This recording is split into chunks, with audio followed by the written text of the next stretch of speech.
Bonjour et bienvenue à toutes et tous de toute la France, comme je vois.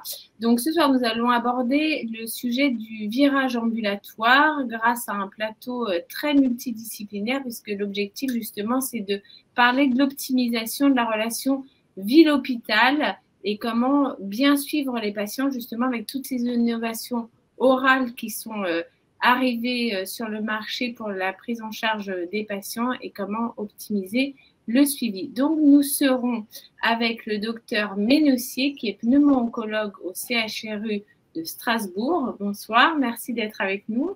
Alors, le docteur Lepoul, qui est pharmacien à Ferney-Voltaire et qui devait être avec nous justement pour partager son expérience terrain de ville et cette relation ville-hôpital, malheureusement fait face au Covid dans son équipe et donc doit être au comptoir, mais il nous a fait une vidéo pour justement pouvoir partager cette expérience que nous entendrons.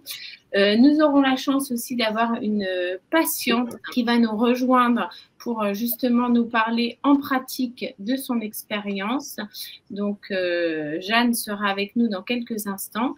Et puis après, on voulait vraiment axer cette webconférence sur des outils également très pratiques. Donc, nous aurons la chance d'avoir Madame Mathivon de Gustave Roussy, qui est infirmière de coordination et qui a été coordinatrice et toujours d'ailleurs du projet Capri, donc sur l'Île-de-France. C'est une expérimentation qui va aller justement au-delà de l'expérimentation. Elle va nous expliquer tout ça et justement l'intérêt pour les patients. Suivi de Madame Chéreau, qui travaille chez Continuum Plus et qui est donc infirmière de coordination avec plusieurs solutions à nous décrire. Donc voilà, merci également à toutes les deux. Et à la fin, nous aurons donc Jérôme Sicard qui nous rejoindra pour la conclusion, qui est également un pharmacien donc, de terrain et qui fait partie du groupe Alinca des pharmaciens, donc qui nous parlera justement de cette volonté des autorités d'accompagner au mieux ce virage ambulatoire. Alors bonsoir et bienvenue pour cette soirée qui est assez exceptionnelle parce que c'est un sujet qui est à la fois compliqué, dont on parle beaucoup en fait dans les congrès, dans les centres de soins, dans les institutions, mais qui finalement correspond au quotidien des patients. Nous, on s'en est rendu compte en fait dans notre association Patients en Réseau avec nos 4 réseaux sociaux, où on est à l'écoute au quotidien des patients, donc des cancers du sein, des cancers du poumon, des cancers gynéco, des cancers colorectaux. Et on voit qu'il y a beaucoup de progrès en cancérologie. Il y a de plus en plus de traitements. On nous soigne de plus en plus longtemps. On parle de chronicisation de la maladie. Et notamment, tous ces progrès s'appuient sur des nouvelles thérapeutiques qui sont de plus en plus souvent donc, des thérapies orales. Et dans la pratique, ça change complètement le parcours du soin du patient. C'est-à-dire qu'on ne va plus tellement, enfin en tout cas pas toujours, soigner son cancer à l'hôpital, mais on va aussi soigner son cancer en allant chercher une boîte de médicaments chez le pharmacien de ville. Et en fait, ça, c'est un vrai enjeu de coordination, de finalement partage de compétences entre les différents soignants, de nouveaux suivis. Et donc, cette soirée, elle souhaite vous donner un éclairage extrêmement concret en donnant la parole à différentes personnes. Et puis, on s'est engagé, on va en reparler dans différents projets et ça va permettre de vous expliciter aussi toutes ces innovations de suivi qui sont en train d'arriver vraiment dans notre pays et c'est une grande chance. Donc, tout d'abord, on va donner la parole donc, au docteur Ménossier qui va nous expliquer du côté donc, des soignants en fait, ce virage et cette explosion des thérapies orales. Merci beaucoup Laure et merci pour votre invitation. Comme Laure a eu l'occasion de vous l'expliquer, effectivement, le cancer bronchique actuellement ne se traite plus du tout comme il y a 20 ans et on a, grâce à la recherche clinique intensive, permis de faire avancer à la fois les thérapeutiques mais également la survie. Vous avez un petit graphe sur la partie gauche de cette diapositive qui reprend les communications qui ont été présentées dans les congrès américains de cancérologie au fil des années et vous voyez la part de l'oncologie thoracique a explosé. Alors, à prédominance des cancers non à petites cellules, peu importe, mais en tout cas, ça a permis déjà d'améliorer de façon très significative la survie grâce à ces progrès thérapeutiques.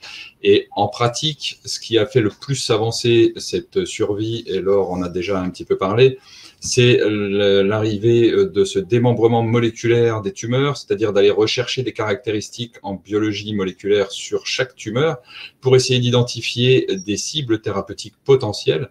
Alors, c'est vrai pour les patients fumeurs, mais ça l'est encore plus pour les non-fumeurs, parce que vous voyez qu'il y a à peu près seulement un patient sur 3 chez lesquels on n'identifie pas la cause de l'apparition du cancer.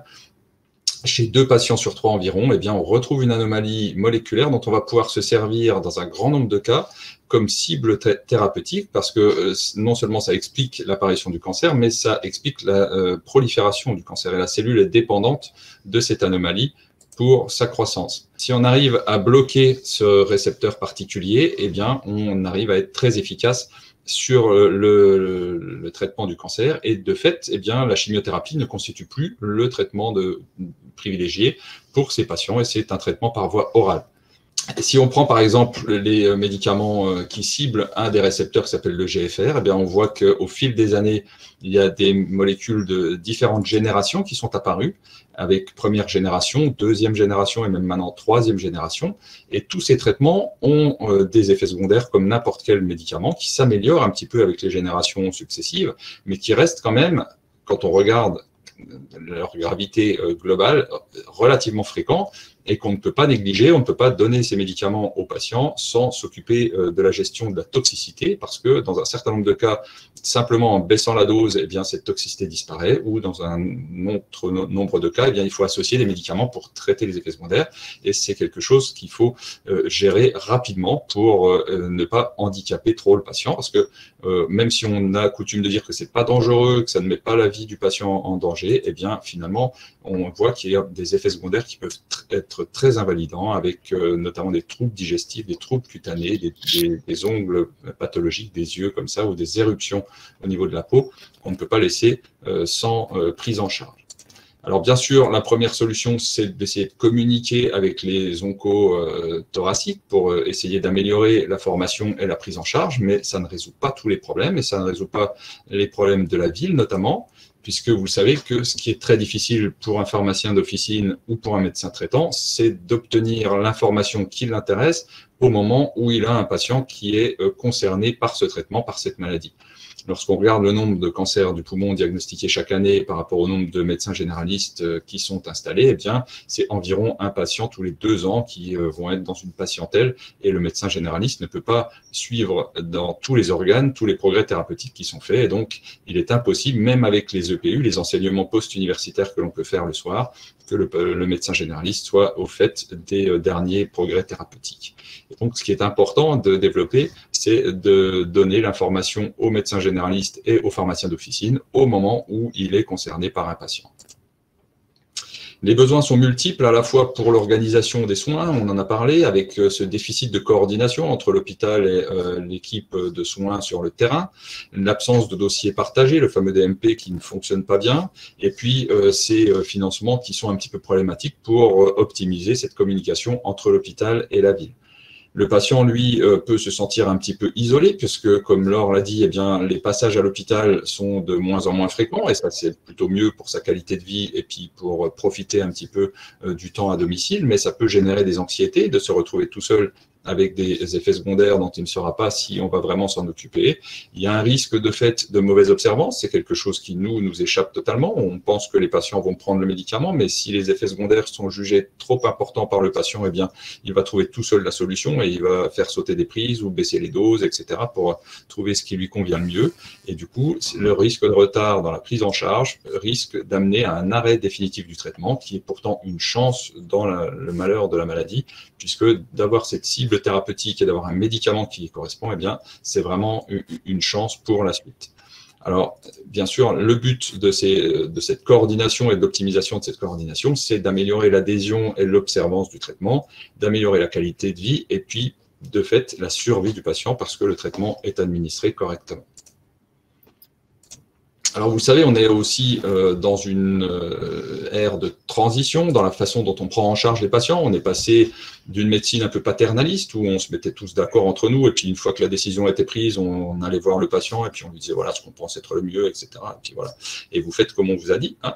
Et puis ensuite, on est passé à une approche plus centrée sur le patient avec le fameux le fameux carnet de santé qui devait mettre en rapport tous les médecins entre eux, tous les correspondants, et dont on sait que ça n'a finalement pas très bien fonctionné. Et puis on se dirige progressivement vers une prise en charge où le patient fait partie des partenaires de soins et où il y a de la communication, de l'enseignement, de l'éducation entre chaque intervenant dans la prise en charge du patient.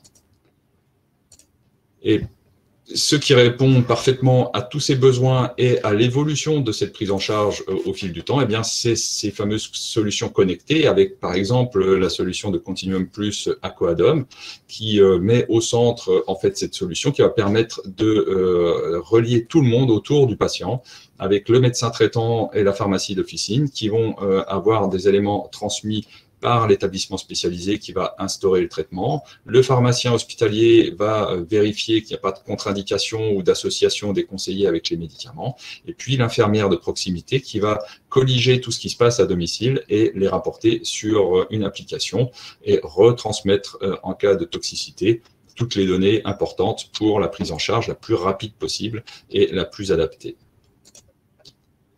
Alors ces solutions, elles sont mondiales et il y a eu un coup d'accélérateur, vous le savez, à l'occasion de la première vague de Covid-19 où le but était d'éviter que les patients ne viennent à l'hôpital non seulement parce qu'il n'y avait pas de place, mais en plus parce qu'il y avait une circulation virale qui faisait que c'était potentiellement dangereux pour eux de venir. Eh bien, ça a été évalué dans différents pays et communiqué dans les congrès avec, par exemple, ici, cette communication au Congrès mondial du cancer du poumon en septembre dernier.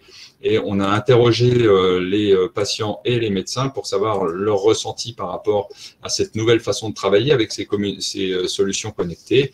Et vous voyez qu'on a des résultats finalement assez comparables entre les soignants et les patients concernant les avantages que l'on peut retrouver avec ces solutions, avec notamment le fait de pouvoir continuer les soins même en période de crise, de maintenir un contact avec les patients, de ne pas les abandonner. Et puis même si on s'occupe des patients Covid qui nécessitent des soins aigus, eh bien, on n'oublie pas les patients qui sont, comme Laure l'a dit, plutôt dans des phases chroniques.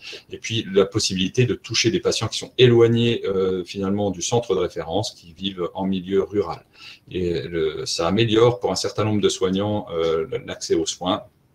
Et vous voyez que ça réduit aussi du côté patient l'anxiété et ce sentiment que finalement, eh bien, plus personne ne s'occupe d'eux quand ils sont à domicile.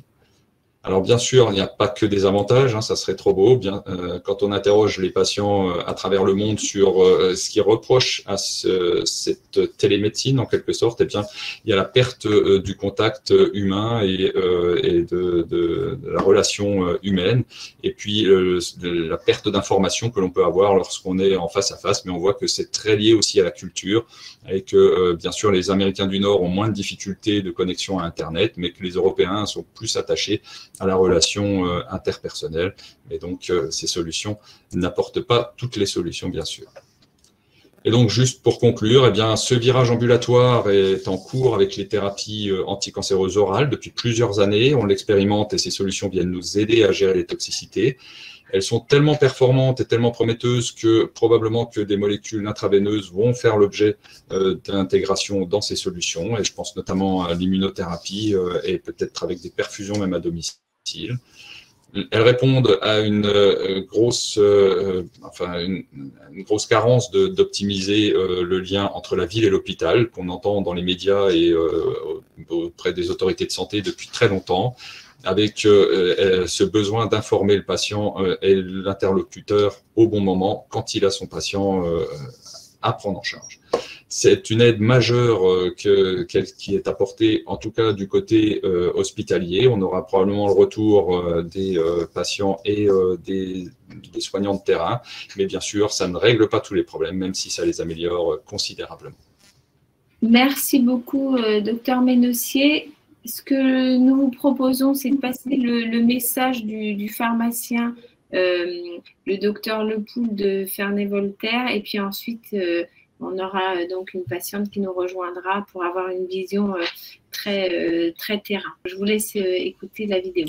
Bonsoir, je suis Emmanuel Lepoul, pharmacien adjoint, et malheureusement, je ne suis pas avec vous ce soir car je suis présentement au comptoir. J'ai été réquisitionné pour cause Covid, alors qu'aujourd'hui, je m'apprêtais à passer un bon temps de préparation et de partage avec vous.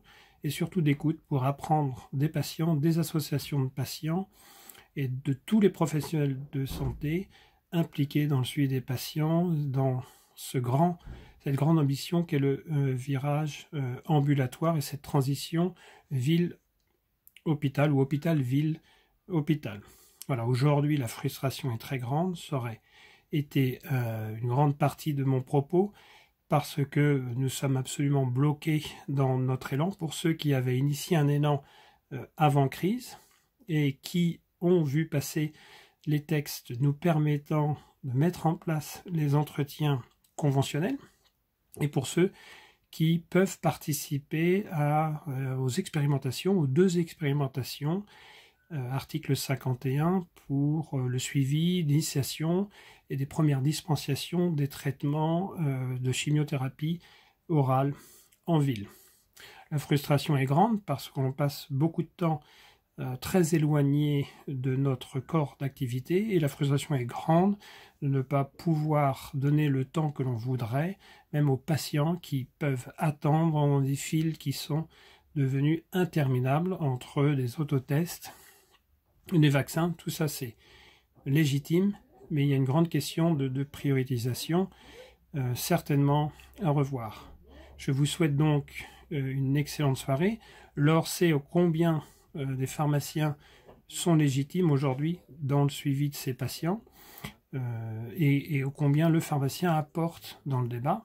Le pharmacien est le professionnel de santé que l'on voit le plus et celui qui, en montée en puissance de ses compétences pharmacologiques,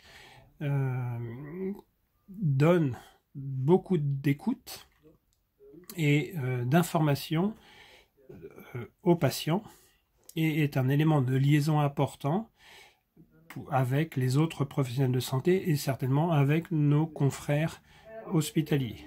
Donc je vous souhaite une très belle soirée. Engagez-vous, pharmaciens, formez-vous et soyez prêts au moment où le trou d'air va arriver, c'est-à-dire où toute cette grande gymnastique, ce grand barnum sans jeu de mots, va retomber et on va retomber dans la vie normale et on va refaire face à nos vraies préoccupations et à nos vrais corps de métier et qui aujourd'hui devra prendre en compte les demandes des patients, le suivi ambulatoire et toutes les explications et conforts que l'on peut apporter aux patients. Je vous souhaite une très belle soirée et il me tarde d'écouter le replay et vos interventions de qualité. Au revoir. Alors, je vais me permettre de rebondir sur l'intervention d'Emmanuel Lepoul, qui est donc pharmacien de proximité, très engagé dans l'accompagnement des patients et qui fait partie des très nombreux pharmaciens qui se préparent justement à accueillir de plus en plus et j'allais dire de mieux en mieux leurs patients soignés pour des cancers et à qui ils délivrent donc des thérapies orales.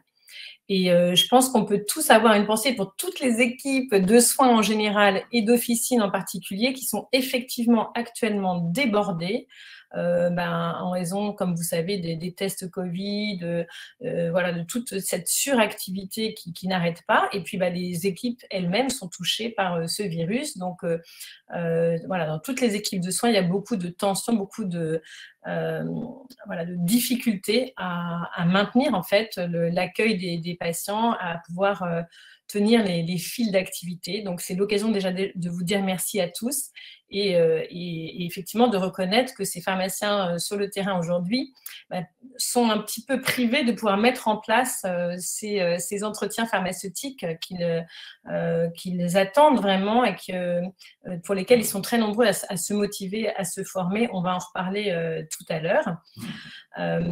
Et l'autre point, c'est de dire que c'est assez nouveau, je pense, pour les patients qui sont soignés pour des cancers, de se tourner vers le pharmacien d'officine et de pouvoir lui poser des questions sur son traitement.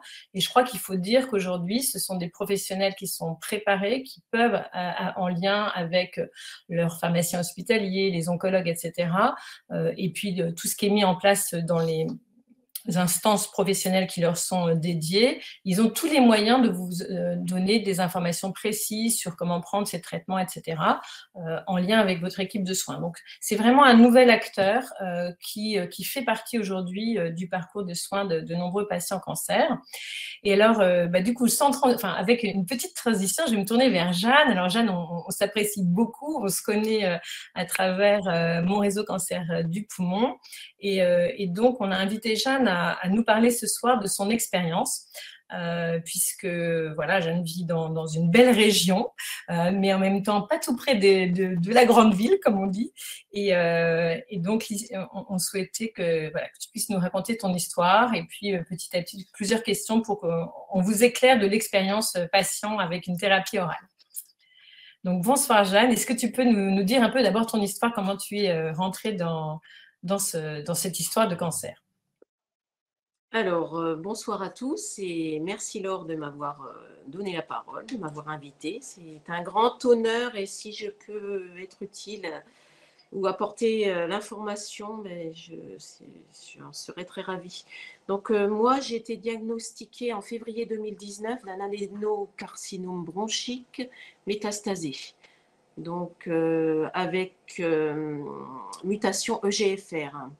Donc, moi, l'annonce, elle s'est faite brutalement, comme bien souvent, mais je crois très, très brutalement pour ma part. J'avais une douleur à l'épaule qui perdurait. Ça faisait 6 mois, presque 1 an, séance de kiné, etc. Et donc, mon médecin traitant m'a dit, on va quand même aller voir s'il n'y a pas une côte de fêlée. Et en fin de compte, sur la radio, moi, j'allais parce que aucun symptôme niveau pulmonaire, hein. Donc totalement sourd à ce niveau, pas de douleur. Et donc sur la radio, le radiologue m'a fait patienter 3 quarts d'heure dans une petite salle. Il m'a dit, vous avez mal à gauche? Je dis non, la douleur intercostale, là, c'est là. Ah, mais il me dit non, il y a un gros souci à gauche. Donc il m'a pris en scanner le lundi. Bon, et le scanner, on m'a dit que c'était une bronchite, mais en fin de compte, c'était pas ça. C'était un peu chaotique le départ. Et donc, on m'a tout de suite hospitalisée parce que j'avais une péricardite. Et fait tout un tas d'examens. L'annonce s'est faite très tardivement parce que j'ai été transférée d'un hôpital à un autre. Donc, je n'arrivais pas à avoir la réponse. Je n'arrivais pas à avoir le diagnostic, et mon mari non plus. Et donc, une fois avoir fait le TEP scan et tout le parcours, prise de sang, etc., on m'a opéré de la péricardite. Et après, on m'a annoncé le cancer, mais je ne sais pas si je parle de l'annonce, oui, d'une façon un peu spéciale. Mais donc, à partir de ce moment-là, j'étais prise en charge par le CHU, mais ils ont voulu tout de suite me faire une première chimio par voie veineuse du fait de l'importance du cancer. Et donc, j'ai eu une première chimiothérapie classique, si on peut dire. Le lendemain, ils m'ont posé la chambre implantable. Et tout de suite après, l'oncologue m'a rappelé, il m'a dit, on arrête là, vous avez la chance d'avoir une mutation EGFR, donc éligible aux thérapies ciblées. Alors, on a attendu 3 semaines, j'ai revu l'oncologue. L'oncologue m'a expliqué qu'il y avait plusieurs sortes de chimio et j'avais cette chance-là, dans mon malheur, d'être éligible à la thérapie ciblée. Donc, voilà comment j'ai commencé mon parcours médicamenteux, si on peut dire. Alors, moi, j'aurais une question. Donc, en fait, vous êtes hospitalisé, on vous met un porte-à-4, on fait une première chimio orale, intraveineuse, et puis on vous dit, finalement, on va vous traiter par une chimiothérapie orale. Quel est le ressenti à ce moment-là? Parce que vous nous l'avez dit, on m'avait diagnostiqué une maladie grave, de finalement avoir un traitement à prendre à la maison, rester à la maison, aller le chercher à l'officine. Alors, est-ce qu'il y a, vous avez analysé, est-ce qu'il y a des avantages, des inconvénients, et puis surtout, qu'est-ce qu'on ressent à ce moment-là?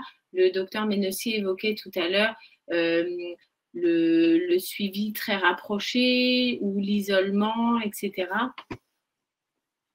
Alors moi déjà au départ, cancer, comme je pense la plus commun des mortels, pour moi c'était chimio par voie veineuse. La thérapie ciblée, j'en avais aucune connaissance. Pour moi donc la première question, je perds mes cheveux et tout parce que c'est et les séjours à l'hôpital réguliers. Et là quand il m'a expliqué, j'ai dit tiens donc ce n'est pas une chimio, donc c'est moins grave. Mais si c'est une chimio, donc il m'a expliqué mais dans le on va dire le quart d'heure, 20 minutes qui peut malheureusement disposer, l'oncologue ne peut disposer. Donc, il m'a expliqué que oui, j'allais avoir une chimiothérapie à la maison, pas d'aller et venue à l'hôpital, et avec effets secondaires, beaucoup, avec beaucoup moins d'effets secondaires. Donc, surprise voilà, de l'annonce et puis de la bifurcation, parce que moi, je m'étais faite à l'idée de ces allers-retours à l'hôpital. Donc, prescription de la chimio. Et en sortant, j'ai été chercher la chimio. Je savais qu'elle commençait que 3 semaines après. Dans une première officine, on me l'a commandée, on m'a donné, mais j'avais l'impression que les personnes ne maîtrisaient pas vraiment la délivrance et l'accompagnement patient à cette époque-là, parce que j'ai eu le petit livret destiné en fin de compte aux professionnels de santé, ce que j'ai vu avec ma chimio. Et puis suite à, alors j'ai attendu tranquillement, j'ai commencé mon traitement. Le dimanche, pour se changer les idées, une petite balade avec mon mari et l'officine au centre-ville, je m'arrête, une association, Action Croisée, le cancer pendant et après, et tout un tas d'activités proposées. Donc, j'ai peut-être besoin d'accompagnement. Parce que je reviendrai,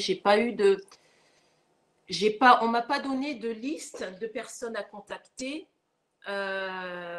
au CHU quand on m'a donné ma thérapie ciblée.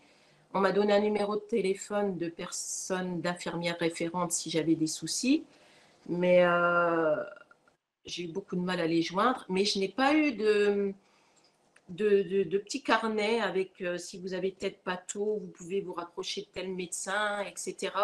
Si au moindre effet secondaire, voilà, j'ai pas eu de guide et je pense qu'un guide aurait été le bienvenu. Donc je reviens à ma petite affiche, je dis tiens, je vais attendre lundi, j'irai voir j'irai me renseigner sur l'association et c'est là que j'ai rencontré mon pharmacien. Et j'ai eu la chance de rencontrer un pharmacien qui avait une spécialité en oncologie. Donc, il a vu mon traitement, il m'a pris à part. Et pendant, je dirais bien 1 heure et demie facile, il m'a expliqué comment agissait déjà. Bon, après, l'oncologue n'a certainement pas le temps de faire ça. Donc, aucune incrimination envers personne. Mais lui, il m'a tout expliqué à la base, comment agissait cette fameuse thérapie ciblée et comment elle allait agir sur la tumeur et sur les métastases que j'avais un peu partout à ce moment-là. Et donc, je suis ressortie rassurée et prête à attaquer le traitement. Et il m'a expliqué pourquoi le prendre à tel... Bon, ça, l'oncologue me l'avait dit quand même. Faites attention à l'observance de l'heure, de ne pas dévier. Et c'était un traitement que je devais prendre à distance des repas. Donc, tout ça, mon pharmacien d'officine m'a expliqué très clairement. Et on était contente, mon mari et moi, d'avoir quelqu'un qui a pu nous expliquer clairement comment ça agissait. Voilà. En fait, ce qui est intéressant aussi dans ce que tu décris, c'est que finalement, il y a une part de ce que tu as recherché toi-même, du un peu coup de chance d'avoir pu trouver finalement une officine plus, j'allais dire, plus aguerrie dans le suivi de patients avec des traitements en cancérologie, et qu'on voit qu'au quotidien aujourd'hui, pour beaucoup de personnes, c'est finalement le patient qui fait un peu le lien et qui cherche près de chez lui des solutions quand il n'y a pas de coordination organisée. Hein. C'est tous les progrès qu'on attend d'ailleurs de la mise en place de ces solutions et de ces coordinations. Il y avait une chose que tu nous avais décrite, que j'avais trouvée intéressante aussi, c'est l'importance aussi du lien finalement pharmacien, médecin traitant, en lien aussi avec l'oncologue, mais sur le suivi des effets indésirables. Parce que ce que tu nous avais dit, c'est que ton oncologue avait dit, pour le suivi du traitement, vous verrez ça en ville, entre guillemets, c'est pas moi qui m'en occupe. C'est ça. Un exemple précis de l'importance de ce lien. Donc, je propose que tu nous le racontes avant qu'on puisse après présenter la suite du programme. D'accord. Oui, donc moi, l'oncologue gérait uniquement le traitement cancer. Tout ce qui était effets secondaires, je me suis renseignée sur le net, sur l'association. C'est là que j'ai rencontré Patients Réseau. Et donc, l'importance de la relation médecin traitant pharmacien. J'ai eu un souci où j'ai eu besoin d'avoir une antibiothérapie. Mon médecin traitant m'a donné un antibiotique relativement costaud vu l'infection que j'avais. Et là, c'est mon pharmacien d'officine qui a vu qu'il y avait une interaction médicamenteuse avec la thérapie ciblée, relativement importante. Donc, c'est là qu'il a tout de suite appelé mon médecin traitant et ils ont convenu d'une bifurcation d'antibiothérapie vers un autre où il n'y avait pas de souci. Donc, la relation entre les deux, et je sais qu'ils ont été amenés à se contacter tous les deux, justement. L'un apportant à l'autre ses connaissances sur la thérapie ciblée. Parce que je ne suis pas sûre que le médecin de famille connaisse vraiment toutes les thérapies ciblées, vu leur nombre, vu le fait qu'elles soient récentes et très spécifique. Et très spécifique, exactement. Merci beaucoup, Jeanne. Jeanne, alors, premier orateur, première question, normale, le docteur Ménossier. On a une question de Cyril qui a l'impression que parfois les gens ont le sentiment qu'une thérapie orale serait moins efficace qu'un traitement systémique par voie intraveineuse. Alors, pourquoi ? Et voilà, est-ce que vous pouvez nous expliquer le fonctionnement justement de ces molécules orales et le rapport avec les biomarqueurs et les caractérisations de la tumeur? Ah oui, c'est vaste. Alors, je crois que Jeanne l'a très bien expliqué. C'est vraiment dans la façon qu'on a de présenter la thérapie orale que tout se joue. Hein. Moi, j'ai des patients qui, au départ, entendaient ça comme « Ouh là là, ma situation est tellement grave que finalement, j'ai même pas la chimio. » quoi. Il me donne un comprimé, je rentre à la maison et puis il veut plus entendre parler de moi. Donc, effectivement, c'est vraiment dans la façon de présenter. Et je crois que Jeanne a bien entendu que c'est une chance d'avoir cette cible. Parce que justement, il y a des molécules de différentes générations et peut-être un jour, elle aura besoin de la chimiothérapie, mais en tout cas, c'est pas pour l'instant et il y a des médicaments plus efficaces que la chimio, etc. Et donc, c'est vraiment la cellule qui est dépendante de son environnement par ce récepteur. Et si on arrive à bloquer avec des petites molécules ce récepteur, la cellule ne peut plus proliférer. Par rapport à une chimiothérapie qui, elle, va aller tout détruire, va aller taper dans l'ADN et donc avoir des dégâts collatéraux sur les cellules qui sont en train de se diviser parce que l'ADN est fragile au moment de la division cellulaire. Donc les cheveux dont on parlait tout à l'heure, les nausées, les vomissements, etc., les globules blancs, les globules rouges, les thérapies ciblées n'ont pas ces effets-là. Alors, plus la thérapie ciblée est spécifique du récepteur muté et moins il y aura d'effets secondaires. Mais avec les anti-EGFR de première et deuxième génération, il y avait une action sur les récepteurs normaux, les récepteurs sauvages, et donc il y avait pas mal d'effets secondaires au niveau digestif et cutané, ce qu'on a moins maintenant avec les thérapies de troisième génération, le zimertinib notamment. Et donc ça s'améliore au fil du temps, mais à chaque fois c'est la même chronologie. Il y a une première thérapie qui fait son apparition, et puis ensuite l'industrie pharmaceutique améliore l'efficacité, améliore la tolérance, et puis l'idée c'est de chaque fois attendre le médicament suivant pour pouvoir continuer d'être sous traitement. Parce que ce qui arrive régulièrement, malheureusement, c'est que la tumeur trouvent des mécanismes pour s'échapper, pour trouver d'autres façons de proliférer. Et donc, à terme, eh bien, ces médicaments peuvent perdre de leur efficacité. Et donc, c'est pour ça qu'on va rebiopsier s'il y a un échappement thérapeutique pour aller chercher un autre mécanisme de traitement.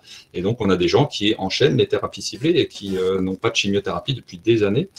Et c'est vraiment pas un pis-aller de donner cette thérapie ciblée par rapport à une chimiothérapie. C'est pas parce que les gens sont trop fatigués, c'est pas parce qu'ils ne pourraient pas encaisser la chimio. C'est vraiment un traitement pour un individu. C'est plus personnalisé que ça, on peut pas faire. Si on pourrait faire, puis on adaptait au poids, parce que là, ce qui est un peu étonnant, c'est que tout le monde a la même dose, mais en tout cas, c'est vraiment très, très spécifique des caractéristiques de la tumeur qui ont été déterminées au laboratoire. Merci beaucoup pour ces explications. Alors, il y a pas mal de questions qui concernent les pharmaciens et comme nous aurons tout à l'heure Jérôme Sicard, qui est pharmacien, qui pourra répondre, je pense qu'on va les laisser de côté, hein, tout ce qui va être où est-ce qu'il y a des annuaires de pharmaciens, l'espace de confidentialité, etc., etc. On en parle tout à l'heure. Du coup, je propose de faire remonter la question d'Emmanuel pour Jeanne. Jeanne, on me dit, mais est-ce que dans ton centre de soins hospitalier, il y a ce qu'on appelle une infirmière de coordination? Est-ce qu'il y avait une personne en charge du suivi des patients comme toi, donc avec des thérapies orales? Dans ton centre, est-ce qu'il y avait une infirmière en fait dédiée pour t'appeler régulièrement, des choses comme ça, ou pas vraiment? Donc, on m'a donné le numéro de l'infirmière de coordination. Mais j'avais énormément de mal à la joindre. Donc, j'ai essayé plusieurs fois et en fin de compte, j'ai abandonné. J'ai dû l'avoir 1 ou 2 fois. Mais comme c'était une nouvelle thérapie et qu'elle ne connaissait pas les effets secondaires, donc moi j'ai connu les paronychies extrêmes, hein, grade plus. J'ai dû être opérée. Mais comme apparemment ça devait être nouveau, elle ne connaissait pas trop. Et donc, je n'ai pas, on va dire que j'ai cherché beaucoup par moi-même comment soulager ces effets secondaires-là sans demander à arrêter la chimio, quoi. Donc, la thérapie ciblée. Et justement, le rôle du pharmacien d'officine aussi. Qui avait ses contacts et qui a demandé sur plusieurs centres, je sais Lille, Strasbourg, Paris, avec les photos de mes pieds et qui a demandé conseil et donc qui m'a aiguillée et qui m'a aidé à soulager ce problème-là. Donc voilà, parce que oui, j'ai été voir même les dermatos sur le secteur ne savait pas trop comment gérer le truc. Merci. Docteur Ménessier, donc tous les patients sous thérapie orale n'ont pas accès à la connexion, etc. Dans ces cas-là, est-ce qu'il y a un système B pour leur permettre le suivi en ville ou est-ce que vous gardez du coup les consultations classiques, le suivi classique exclusivement hospitalier? Alors, c'est exceptionnel qu'on n'ait pas d'accès parce que avec la solution en question, oui, alors que le patient lui-même soit un petit peu en marge de tout ce qui est connexion, etc., parce qu'il est trop âgé, qu'il vit dans une zone un peu blanche, enfin tout ce qu'on veut. Ça peut arriver, effectivement, on a un bassin de population avec les Vosges qui, effectivement, n'est pas forcément très connecté, mais comme on utilise une infirmière de proximité, elle, en général, a tout ce qu'il faut. Je pense même sur de la 4G avec son téléphone, elle peut renseigner toutes les toxicités, les effets secondaires, la saturation, le poids, l'évolution des toxicités, enfin tout est renseigné en direct. Donc on a très rarement ça. Les patients très connectés peuvent tout faire tout seuls avec ce qu'on appelle les PRO, là, les auto-rapportés. Mais les patients qui sont un petit peu isolés socialement et affectivement peuvent avoir cette infirmière qui vient faire ce lien et remplir ce rôle de gestion à domicile. Ben, merci beaucoup. On a donc répondu à Christine. Jeanne, je vous ai coupé la parole. Oui, excusez-moi, Yann. Donc, je voulais dire que j'avais une infirmière à domicile et qui venait soigner mes plaies, mais il n'y avait pas de solution. Il n'y avait pas de solution, mis à part le soin, la désinfection et tout.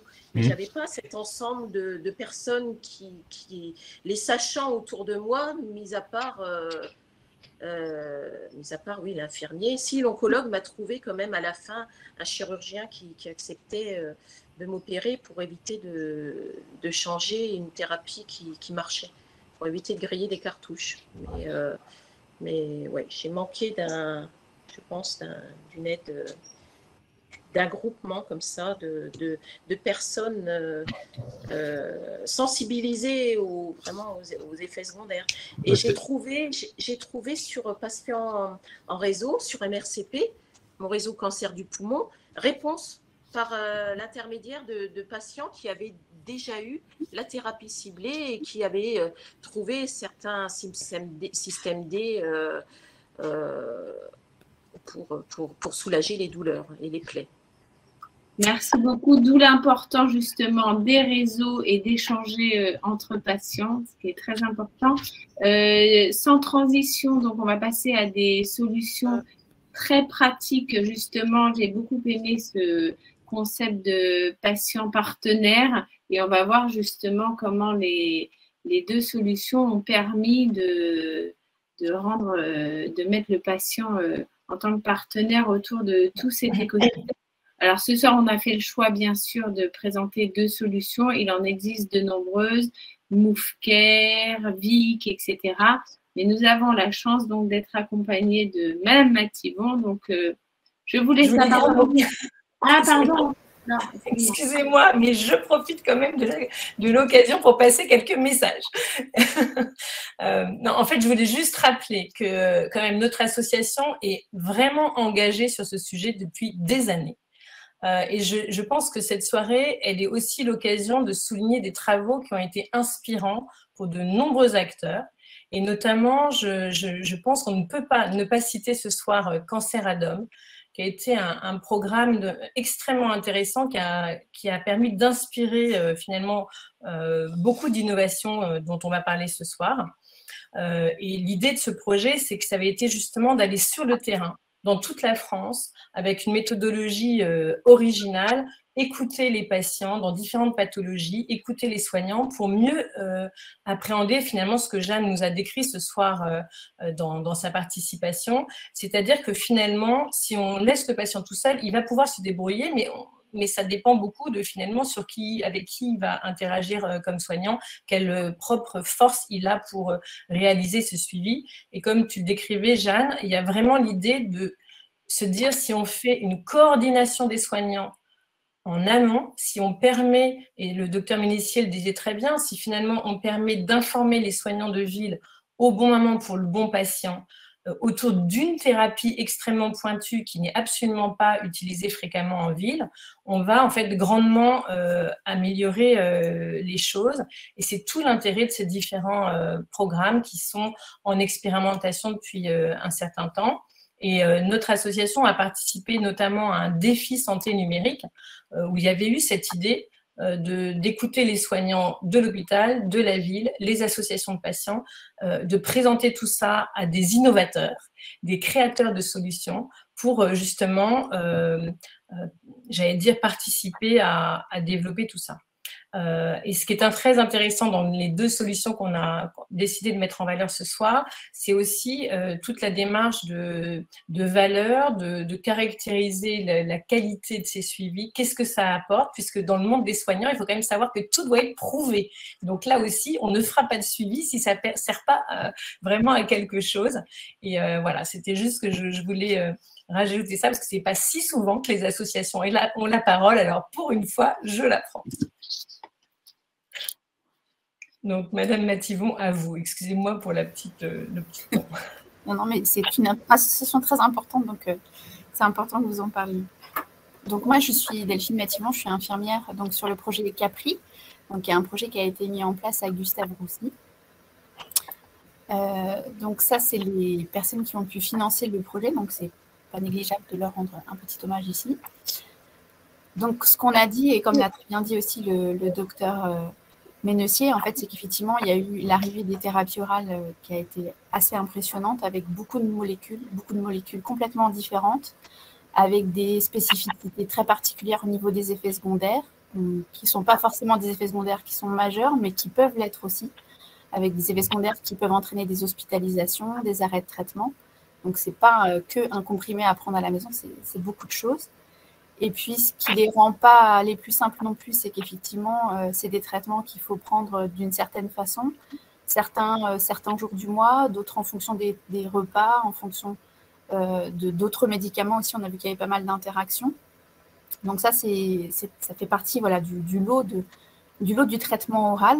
Et la difficulté aussi, et ce qui a été très bien dit par les précédents orateurs, c'est qu'effectivement, c'est des traitements qui sont nouveaux, donc nouveaux aussi bien pour les personnes en hospitalier, mais donc extrêmement difficiles à gérer en fait en ville, puisque en fait c'est des molécules qui sont tellement récentes que c'est parfois compliqué de trouver le médecin qui va comprendre de quoi on parle, le pharmacien qui va être aidant, l'infirmière qui va être aidant. Ça demande une certaine expérience et vu l'arrivée des traitements, en fait, c'est pas toujours évident d'arriver à trouver des bons interlocuteurs. Donc tout ça, ça doit être préparé, ça doit être ramené et c'est ce qu'on a voulu faire donc sur Capri. Et puis, ce que je voulais aussi rajouter, c'est qu'effectivement, la grosse difficulté avec ce genre de traitement, c'est qu'en fait, il y a l'oncologue seulement qui a autorité sur ce traitement. Aujourd'hui, en fait, le patient, s'il a des effets secondaires, si on doit diminuer la dose, si on doit interrompre le traitement, c'est l'oncologue qui va pouvoir le faire et l'oncologue qui va pouvoir décider qu'effectivement, en fonction de telle ou telle toxicité, on va reprendre ou interrompre le traitement. Donc, pour ça, on a mis en place donc, une solution de télésuivi donc, qui s'appelle Capri. Donc, Capri, c'est cancérologie, parcours de soins, région Île-de-France. Et donc, dans les objectifs majeurs de cette solution, c'était une gestion précoce des effets secondaires pour effectivement ne pas se retrouver dans la configuration de Jeanne à avoir des effets secondaires qui sont tellement importants qu'on est obligé de passer par une intervention chirurgicale, mais pouvoir les prendre dès le début et agir de sorte à ce que peut-être on suspend le traitement, mais c'est finalement pour pouvoir le prendre plus longtemps après et puis pas que ce soit difficile en termes de qualité de vie. Donc, on va s'intéresser aux effets secondaires propres du traitement, mais aussi à tout ce qui est vulnérabilité. C'est-à-dire qu'il y a le traitement, mais il y a aussi, peut y avoir des problèmes sociaux, des problèmes psychologiques, tout un tas de choses qui interviennent en fait dans la vie des patients et pour lesquelles on a des solutions à mettre en place. On a des soins de support qui existent. Encore faut-il pouvoir les pointer et les orienter vraiment au patient quand il en a besoin. Et puis, derrière toute cette solution, il y a toute la notion de coordination. Donc, la coordination entre la ville et l'hôpital. Donc, ça veut dire accompagner les professionnels de ville en leur donnant les informations sur le traitement, les convites à tenir s'il y a une difficulté, pour que il y ait un peu de cohérence au niveau de cette prise en charge. Donc, pour ça, on a fait plusieurs choses. Donc, on a mis en place une application qui était au départ pas une application, mais plutôt sur une interface Internet qu'on a après déclinée en application.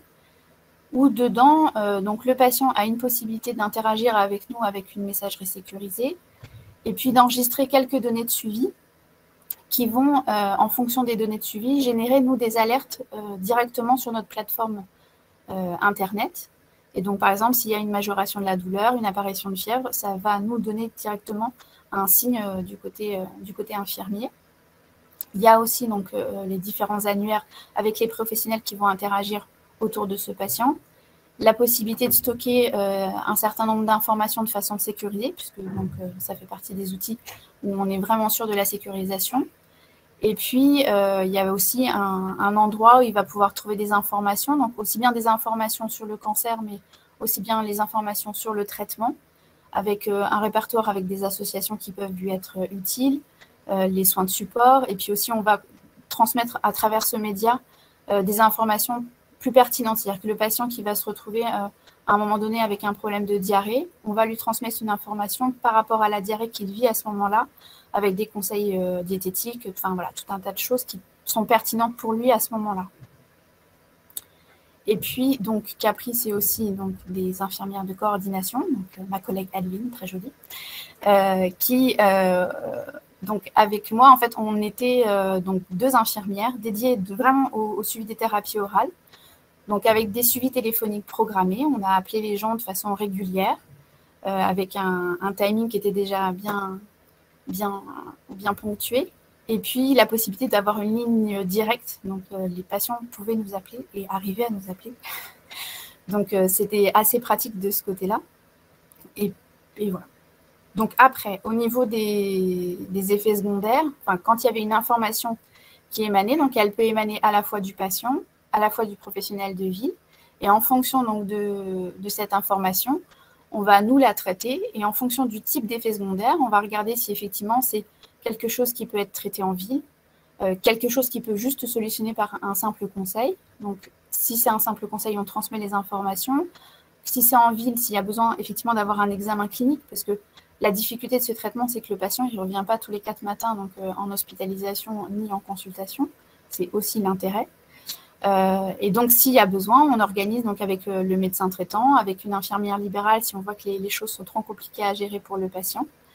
Et après, si vraiment c'est nécessaire, on organise donc, une hospitalisation ou un passage donc, sur l'hôpital. En fait, donc voilà, c'était juste pour dire qu'effectivement, il y avait la notion d'algorithme, puisqu'en fait, on ne fait pas ça au doigt mouillé. Tout était un peu réfléchi et un peu pensé, de sorte à ce qu'on puisse avoir des process qui soient vraiment standardisés, qui correspondent à vraiment ce qui devait être fait médicalement et ce qui a été recommandé par toutes les sociétés savantes. Donc, on a choisi de le faire et de l'évaluer, puisque en fait, comme l'a très justement dit Oriane, c'est important d'évaluer tout ce qu'on fait pour qu'on puisse effectivement prouver que ça a un intérêt. Donc, ça a été fait comme on peut le faire avec un médicament. Donc, on a inclus des patients dans le dispositif. Donc, on a inclus 600 patients. Et puis, dans les 600 patients, il y en a 300 qui ont pu bénéficier du suivi avec le dispositif, avec l'infirmière de coordination et l'application mobile. Et donc, 300 autres qui ont bénéficié donc, du suivi standard, simplement donc, avec les consultations médicales qui étaient prévues avec l'oncologue. Et donc, tous les patients qui étaient sous thérapie orale étaient potentiellement randomisables. Donc, c'était juste sur la volonté en fait, du médecin. Et les résultats, donc c'est ça qui est très important, c'est qu'effectivement, on a prouvé que clairement, quand on met en place ce genre de dispositif, il y a un bénéfice pour le patient. Il y a un bénéfice sur la dose-intensité relative, c'est-à-dire en fait la capacité que le patient a pu prendre son traitement de façon optimale. Donc, il y a une meilleure prise de traitement avec le dispositif Capri. Il y a aussi moins d'effets toxiques d'un point de vue grade 3, grade 4, donc qui sont des effets majeurs. Donc, on en retrouve moins en fait, quand les patients sont suivis. Il y a moins d'hospitalisations. Quand les hospitalisations sont là, elles sont souvent aussi d'une durée réduite, puisque effectivement, on a pu anticiper. C'est-à-dire que c'est pas le patient il se retrouve avec un grade nécessitant une hospitalisation. Tout l'aval, c'est-à-dire qu'on va prendre contact avec l'hospitalisation, on va pas faire livrer des croissants directement là-haut, mais ce que je veux dire, c'est que tout est anticipé, le patient il n'est pas ballotté d'un endroit à un autre, quoi. Et puis, il y a eu aussi un accès aux soins de support qui était plus important au niveau des patients qui étaient suivis sur Capri. Et puis, chose hyper importante, c'est que pour nous, effectivement, il y a eu un bon retour en fait, au niveau de l'expérience patient. Les patients se sont sentis à l'écoute. Enfin, voilà, ça fait partie des choses qui ont été vraiment appréciées par le patient. Et puis, on a dit, oui, c'est très bien, on a prouvé. Voilà, on a fait une super publication à l'ASCO, qui est la grande conférence internationale de l'oncologie. Donc, c'est très bien, mais on ne peut pas s'arrêter là. Donc, Capri, ce n'est pas fini. On a tous réfléchi à effectivement voir comment donner une autre solution, comment aller plus loin dans ce qu'on pouvait proposer aux patients. Et donc là, en fait, actuellement, on est en train de mettre en place une solution qui sera avec une capacité numérique beaucoup plus importante, beaucoup plus développée, parce qu'effectivement, ça avance plus. Le Covid a eu son avantage de ce côté-là que de celui-là. Et puis, on a essayé de créer donc, avec Résilience, qui est une start-up qui marche très bien. Et puis, donc, on a créé des outils pour que ce soit le plus adapté aux patients, pour qu'ils puissent y trouver un support en termes d'information, parce qu'il y a toujours beaucoup d'informations, et c'est en ça, effectivement, que les associations de patients sont hyper importantes, parce qu'il faut un filtre en termes d'information. Il y a vraiment beaucoup de désinformation qui se passe au travers de tout ça. Donc là, ce qu'on a voulu faire, effectivement, c'est avoir une information qui soit fiable, des choses qui soient simples pour le patient, et aussi une solution intelligente qui permet, au travers de questionnaires, au travers de différentes méthodes, en fait, aux patients de nous remonter les informations. C'est-à-dire que là, ce qu'on veut aujourd'hui, c'est plus s'intéresser à quelques patients, mais pouvoir étendre au maximum, et en fait, finalement, ne s'occuper que des gens qui en ont vraiment besoin. C'est-à-dire que à aujourd'hui, un patient qui se retrouve à la sortie de l'hôpital, c'est lié à la sortie de l'hôpital. Quelquefois, il y a des choses qui sont en place à la maison, quelquefois pas. Et là, l'objectif, c'est de couvrir un peu tout, donc que ce soit aussi bien des patients qui soient sous thérapie orale, mais les patients sous hormonothérapie, les patients sous immunothérapie, sous chimiothérapie. L'intérêt, c'est qu'on puisse vraiment leur proposer une solution pour que y ait un support qui puisse les accompagner tout le temps et qu'on puisse être vraiment au plus près des gens et répondre vraiment aux soucis, aux spécificités de chacun. Donc voilà, à suivre. Juste une première question, Madame Mathivon, en fait, pour rebondir sur l'onglet en question, est-ce que ces solutions, donc Capri ou Résilience, sont, entre guillemets, pour les patients soignés à Gustave-Roussy ou enfin, quel est le périmètre à ce jour, en tout cas? Oui, alors à ce jour, en tout cas, donc la version Capri en tant que telle s'arrête puisqu'on bascule, en fait. On est en train vraiment de mettre en place là. En fait, sur ce mois-ci, normalement, on va commencer à mettre en place Résilience d'un point de vue vraiment opérationnel. Et donc, en fait, là, pour l'instant, ça ne se destine qu'aux patients de Gustave-Roussy. Si c'est une solution qui marche, si c'est une solution qu'on arrive à vraiment qualifier et montrer, l'objectif, c'est de pouvoir proposer quelque chose déjà tout prêt, en fait, et de pouvoir le diffuser sur certains hôpitaux. Parce que tout ce développement-là, ça demande beaucoup d'énergie, beaucoup de temps et beaucoup d'argent. Et en fait, quand on arrive avec des solutions déjà toutes prêtes, en fait, c'est du coup beaucoup plus facile pour certains hôpitaux de pouvoir la mettre en place, en fait. Mais ça, c'est pas tout de suite. Merci. Donc, vous avez répondu à pas mal de questions sur le chat, voilà, où on vous félicitait notamment de ce beau projet et des résultats que vous nous avez montrés. Donc, Madame Chéreau, c'est à vous. Donc, vous êtes infirmière de coordination chez Continuum Plus. Bonsoir tout le monde, du coup, et puis merci Laure, Oriane et tout le monde pour l'organisation et merci pour l'invitation.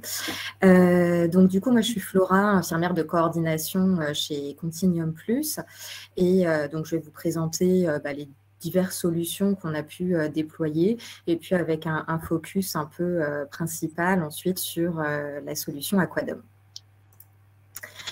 Donc, Continuum Plus, donc, ça a été fondé donc, en collaboration avec des associations de patients en 2017, donc patients en réseau et également l'AF3M. Et on a été en fait porté par une réflexion sur la sécurisation donc, des parcours de soins chez des patients sous anticancéreux oraux à la maison. Et c'est vrai que dès le départ, on était assez convaincus de vraiment la plus-value de l'accompagnement d'un patient par un professionnel de proximité. Et c'est pour ça qu'on a déployé donc, la solution Aquadome en 2018 et qui permet donc aux patients d'être accompagnés par son infirmière à domicile. Ensuite, en mars 2020, on a déployé donc Aqua PRO, où ici, c'est le patient qui réalise donc ses propres auto-évaluations concernant sa tolérance au traitement. Ça a été déployé donc, pendant le contexte sanitaire en mars 2020, selon les recommandations de santé publique qui recommandaient le maintien des patients atteints de cancer au maximum à la maison via les technologies de communication. Et puis enfin, la troisième solution d'accompagnement, c'est Aquapharma qu'on a déployé donc, fin 2021 et qui permet un accompagnement par le pharmacien d'officine du patient. Donc ces trois solutions, elles reposent toutes sur une coordination hôpital-ville-domicile avec donc l'établissement spécialisé qui fait la demande d'accompagnement pour son patient et ensuite donc l'équipe de coordination de Continuum Plus qui va finalement former et informer l'ensemble des professionnels de santé du patient, donc le médecin traitant, les infirmiers de proximité et le pharmacien d'officine. Donc, ça permet donc à ces professionnels de santé d'être bien sûr informés du dispositif d'accompagnement, mais également d'être informés sur le traitement qui est mis en place et de pouvoir également être formés aux anticancéreux et puis à la gestion des toxicités. Ensuite, la coordination, ça permet également de suivre le bon déroulement de l'accompagnement, de s'assurer du bon respect du protocole de suivi défini. Et ce qu'on essaye de faire au mieux, c'est de faciliter la communication entre tous les acteurs de soins du patient. Et ensuite, donc, à la clôture de l'accompagnement, ce qui a fait donc l'objet d'une question, voilà, une implication dans le post-suivi Aquadome qu'on sait particulièrement compliqué hein, dans certains cas. Donc, on essaye d'essayer de voir comment on peut continuer l'accompagnement d'un patient qui le nécessiterait et qui en aurait besoin. Et puis, il y a toute une partie également à la fin de cet accompagnement de satisfaction, parce que c'est juste primordial de savoir ce qui a marché, ce qui a bien fonctionné et apprécié, mais surtout en fait ce qui a moins bien fonctionné, ce qui a plus déplu, de manière justement à pouvoir mettre en place des actions correctives et de pouvoir améliorer nos solutions de plus en plus pour toujours vraiment dans l'optique d'optimiser la prise en charge des patients. Alors, le focus sur la solution Aquadome, donc c'est donc le patient qui est accompagné par son infirmier à domicile. Cet infirmier, donc, elle est contactée hein, par la cellule de coordination de Continuum Plus et puis il va se former à un protocole de suivi aux anticancéreux, à la gestion des toxicités. Cet infirmier, il va suivre donc un parcours défini et des questionnaires également de suivi qui sont calibrés donc de 3 à 6 mois en fonction de la pathologie. Le tout, toutes ces données de santé vont être collectées donc, sur une application, une plateforme sécurisée, sur laquelle donc, a accès l'ensemble de son équipe de soins, à la fois hospitalière et de ville. Et donc, ça permet de partager l'ensemble des informations. Et cette plateforme, c'est également un dispositif médical avec son système d'alerte. C'est-à-dire qu'à chaque fois qu'il y a un élément de santé qui va être renseigné, eh bien, il va générer une alerte et ça va ainsi notifier le bon professionnel au bon moment en fonction finalement de la sévérité de cette alerte. Et le tout, eh bien, ça permet à l'ensemble des professionnels de santé d'avoir une vision synthétique à la fois du suivi clinique et du suivi pharmaceutique en un seul écran. Donc là, c'est tout petit, mais il y a notamment la partie du fil de discussion où ça permet vraiment de communiquer entre tous. Il y a la possibilité d'importer des ordonnances, des documents, des bilans sanguins, de voir l'évolution des éventuels effets indésirables et puis également de voir l'évolution des diverses constantes du patient. Donc, par rapport aux patients qui sont donc au cœur de la solution humaine et numérique, donc on a suivi 1200 patients aujourd'hui et donc on leur a demandé de répondre à une enquête de satisfaction et j'ai fait un petit diagramme un peu résumé de toutes ces données de satisfaction qu'on a pu recueillir et finalement pour eux ce qui est vraiment très important c'est la présence régulière d'un professionnel de proximité et de confiance. Parce que cette présence régulière, ça leur permet notamment donc, le lien privilégié avec et également entre leurs professionnels de santé. Ça permet d'avoir un contact facilité avec l'équipe hospitalière, l'équipe de ville, un contact qui est finalement maintenu entre deux consultations. Et puis, ça permet également donc, un maintien à domicile en évitant les déplacements à l'hôpital qui sont souvent bien fatigants.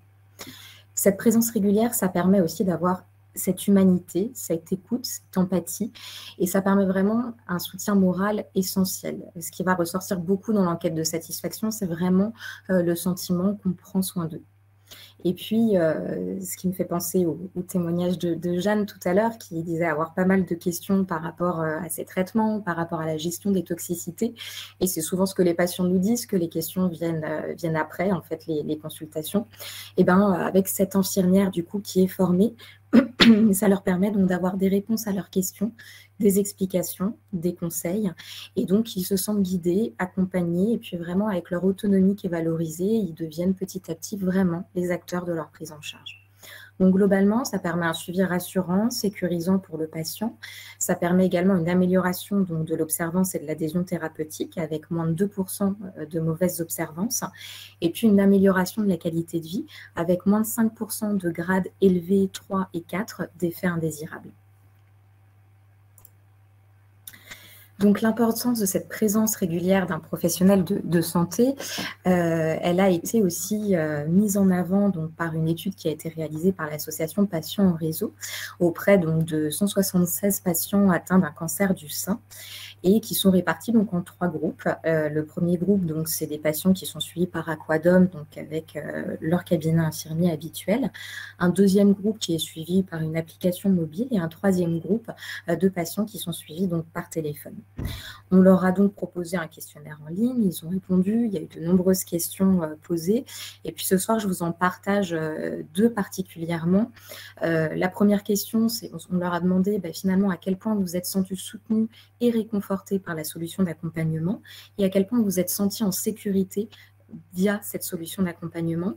Et finalement, voilà, cette forme de soutien, de réconfort et puis de sécurité, elle transparaît nettement chez un patient du coup qui est suivi par son infirmière libérale, et ce qui est un petit peu moins le cas quand on est suivi par une appli mobile ou par téléphone et quand il n'y a pas du coup cette présence régulière d'un professionnel de proximité. Il y a une seconde étude également qui a été réalisée donc par l'équipe de l'ICANS en septembre 2021 et qui a permis donc de déterminer l'impact positif de la solution Aquadome sur la dose intensité, qui est donc la dose considérée comme optimale pour l'efficacité d'un traitement. Delphine nous en a parlé également tout à l'heure.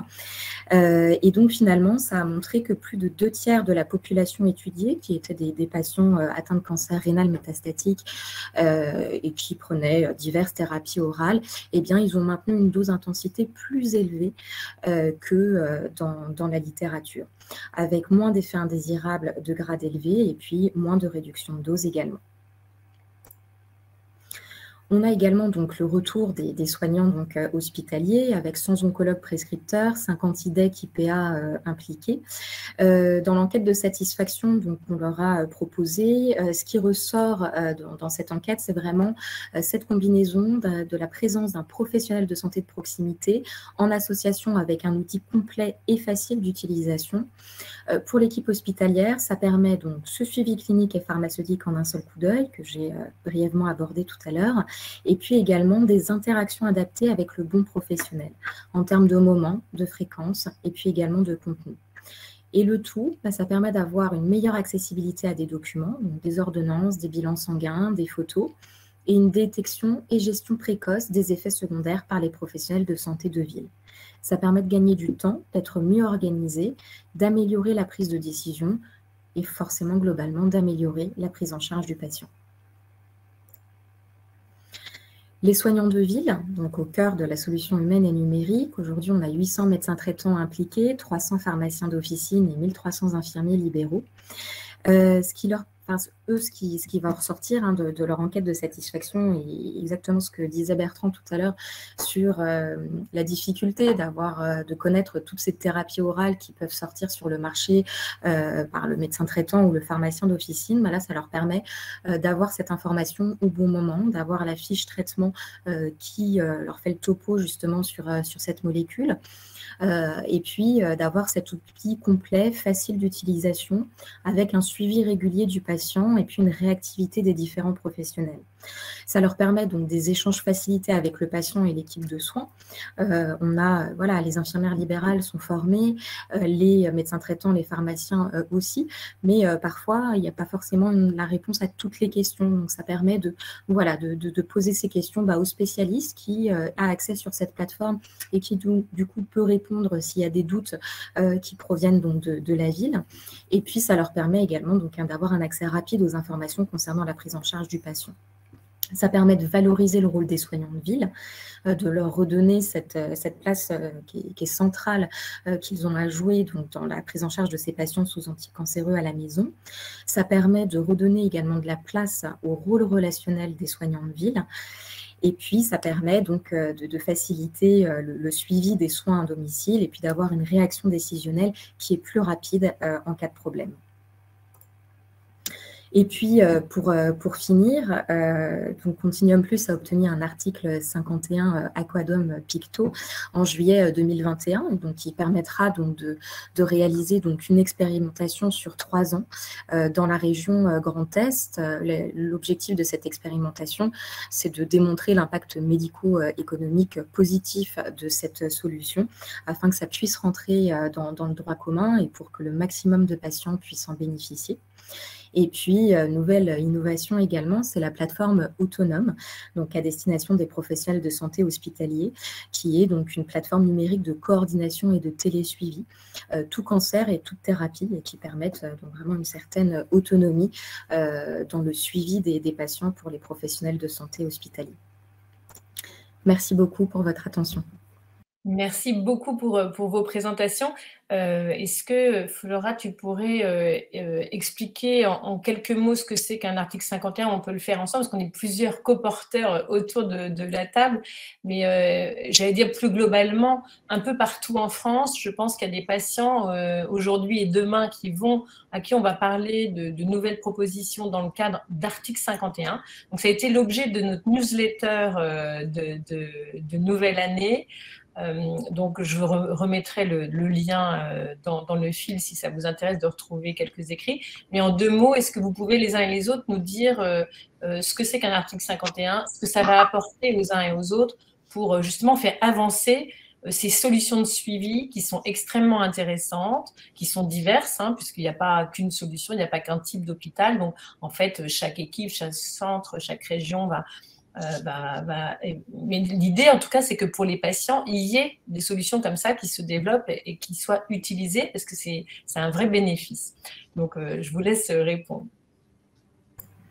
Alors, brièvement, donc un article 51, donc ça provient donc de la loi de financement de la sécurité sociale en 2018, et en fait, qui a introduit en son article 51 des modes de financement inédits qui permettent d'expérimenter des innovations sur un temps donné et dans une région donnée, et dont le but est d'en prouver l'efficacité. Je ne sais pas si d'autres personnes veulent peut-être rajouter plus d'éléments.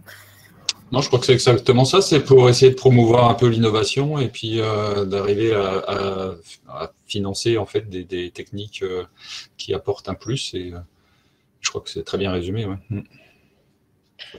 Moi, j'aurais envie de rajouter peut-être un point sur cela. L'avantage de l'article 51, c'est que ça permet de donner un cadre à dire on essaye le suivi et la coordination. Parce que ce qu'on voit sur le terrain, nous, associations, c'est que finalement, les soignants qui font le job jusqu'à maintenant, de passer un coup de fil, de s'occuper des patients, de faire de l'éducation thérapeutique, etc., souvent, ils ne sont pas payés en plus pour ça. Et finalement, ce problème, c'est qu'on voit qu'il y a le travail de l'hôpital avec l'hôpital de jour, la chirurgie, tout ça, mais le travail de coordination de tous les patients qui sont en ville avec leur thérapie orale, ça fait beaucoup de monde, ça fait beaucoup de travail. Et donc, s'il n'y a pas de financement de ça, ça ne marche pas. Et ça explique aussi pourquoi il y a eu, en fait, depuis un moment, des innovations, différentes applis, je pense à l'appli Chimio, ça fait déjà quelques années qu'il y a des choses, mais souvent on se dit « Ah super, il y a un super projet, on a fait la preuve du concept et tout ça », et puis patatras, ça s'arrête parce qu'en fait, il n'y a pas de financement. Et donc, l'article 51, ça permet un peu partout en France, alors il y a des petits et des gros articles 51, mais le concept est le même, c'est de dire on donne un cadre, il y a un financement, les différents soignants de l'hôpital, de la ville, ceux qui font de la technologie digitale de ces innovations vont être rémunérés. Mais derrière tout ça, il y a une évaluation. Donc là, il y a toute une équipe qui va très précisément regarder pour voir finalement le bénéfice pour le patient, les bénéfices pour les soignants, qu'est-ce que ça coûte, entre guillemets, qu'est-ce que ça rapporte. Alors, ça ne va pas rapporter, mais en fait, ce qu'on voit déjà, c'est s'il y a moins d'hospitalisation, voilà. En fait, indirectement, on va moins consommer de soins si les patients sont mieux accompagnés. On voit bien dans ton cas, Jeanne, si l'effet secondaire a été moins grave, il n'y aurait peut-être pas eu la chirurgie. On aurait eu besoin d'un traitement peut-être juste local avec une antibiothérapie, par exemple. Donc, on voit bien que si on s'occupe tôt des problèmes avant qu'ils deviennent vraiment embêtants, dans le fond, ça coûte moins cher. Mais ça demande des évaluations compliquées. Ça prend du temps. Et donc, il y a des questions sur où est-ce que c'est, en fait, ces différentes expérimentations. Donc là, l'article 51 à Coadampito, c'est dans le Grand Est. Il y en a d'autres dans différentes régions. Il y a des solutions qui sont proposées un peu partout en France. Mais en tout cas, vous, en tant que patient, pour les patients qui nous écoutent, c'est une période actuellement, alors c'est un peu sous Covid, là, c'est un peu compliqué, mais malgré tout, c'est en train de se mettre en place dans beaucoup de régions. Donc, parlez-en dans vos centres, parce que ça change de nom, par exemple, entre Capri, Résilience, etc. Mais il y a des solutions qui sont vraiment utiles. Donc, intéressez-vous à ces suivis, parce que ce qui est certain, on le voit dans la satisfaction des patients, mais aussi des soignants, il y a un bénéfice pour tout le monde. Donc, ça vaut le coup de bénéficier de ces accompagnements près de chez vous. Aquadome, ça s'appuie sur l'infirmière de proximité et toute l'équipe de soins, donc le pharmacien et le médecin traitant qui sont autour du patient.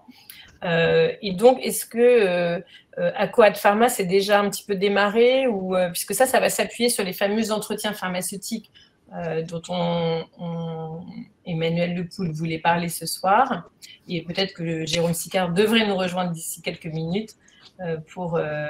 Donc, juste sur ce plan-là, c'est aussi un nouveau système. L'idée peut-être, oui, pardon, Flora, de préciser que tous les patients n'ont peut-être pas besoin du même type d'accompagnement. C'était un peu l'idée d'avoir une gradation des suivis. Et exactement, ouais, tu as raison de repréciser. C'est vrai que du coup, donc, il y a ces 3 solutions d'accompagnement et c'est vrai que c'est en fonction des besoins de chaque patient. Donc, le Aqua PRO, ce sera vraiment le patient avec son smartphone ou son ordinateur qui va remplir ces questionnaires d'auto-évaluation. Donc, c'est vrai que ça s'adresse plutôt à des patients relativement autonomes et puis à l'aise avec les technologies. À l'opposé, on va dire, de ça, il y aura donc la solution Aquadome, où là, ce sera des patients bien un peu moins autonomes, un petit peu plus vulnérables et qui auront besoin vraiment d'avoir cette présence d'un professionnel de proximité. Et j'en veux dire, il y a un peu l'entre-deux, où en effet, Aquapharma, donc, qui a un tout petit peu démarré, mais pour l'instant, on n'a pas encore beaucoup de recul.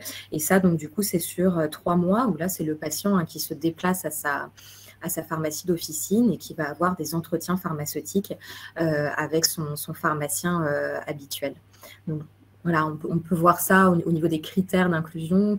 Pour quelle solution je serais le plus friand. Enfin, finalement, c'est Aquapharma se situe un petit peu entre Aqua PRO et Aquadome. Je vous ai mis dans le chat donc quelques liens sur un article qui explique l'article 51. Enfin, je vous remettrai l'ensemble aussi des solutions, mais voilà. Et puis donc un lien sur Résilience, la nouvelle application aussi, puisque vous puissiez les retrouver si ça vous intéresse pour en parler aussi dans vos régions. Il peut y avoir accès à cela, mais peut-être à d'autres initiatives également. Ces applications-là vont être fort utiles et moi, je les utilise pas. Et donc, mais ça, je pense ça va être un grand pas pour les utilisateurs de thérapie ciblée comme moi. Et c'est vrai que on se sent un peu plus encadré. Alors, un petit coup de cocorico quand même, parce qu'il y avait des questions sur est-ce que ces solutions sont utilisables à l'extérieur, etc. On a bien vu que, c'était des commentaires sur le chat que la prescription était par un oncologue.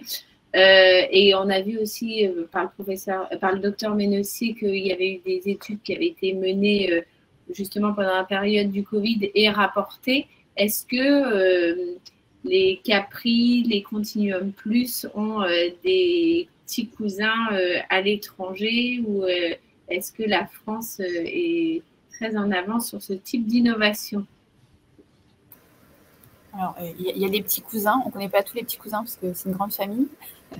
Mais pour le coup, effectivement, il y a plusieurs initiatives qui partent un peu partout. Et c'est l'intérêt aussi, c'est que dans la communauté médicale, l'objectif, c'est chacun publie, chacun montre ce qu'il fait pour qu'on puisse arriver à trouver la solution la plus optimale en fonction des choses qui ont marché chez un et pas chez l'autre. Après, effectivement, là, l'objectif, c'est d'arriver à trouver la meilleure solution, aussi bien d'un point de vue numérique, donc avec vraiment l'outil qui sera le plus perfectionné.